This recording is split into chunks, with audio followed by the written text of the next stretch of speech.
Vlastně ještě bych měl takový návrh, prosbu, s ohledem na to, co tam probíhalo na té prezentace investora, který tam prezentuje s nějakým záměrem, účelem, jednoznačně jedním směrem, tak si myslím, že by bylo velice vhodné na místě svolat setkání občanů bez něj,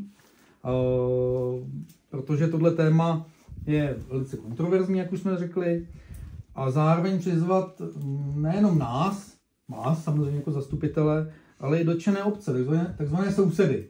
A mluvilo se tam i o nich, jo? Mluvilo se o tom, že tam je Dolní Město, Proseč, Podivice, Horní Paseka, Horní Rápotice, Hojanovice.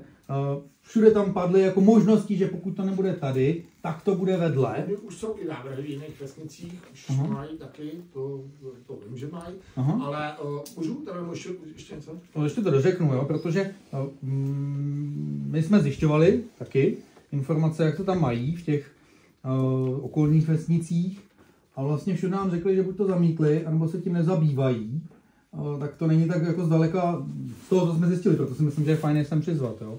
A přizvat sem klidně někoho třeba z životního prostředí ohledně krajinného rázu pro vazbě na tom schváleném dokumentu.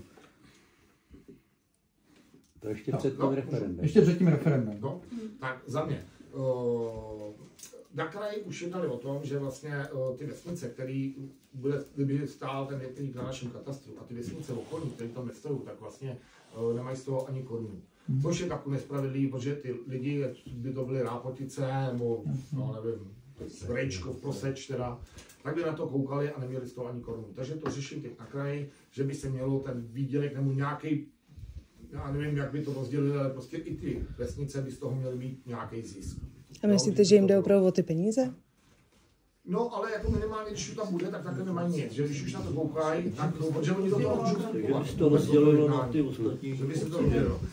Za mě, já s tím nesouhlasím, aby tady bez jakýchkoliv odborníků nebo nikdo, že bychom se my tady sešli. To znamená to, že tam každý bude něco povídat, nikdo nezjistí, jestli má pravdu, nemá pravdu. Každý bude něco povídat.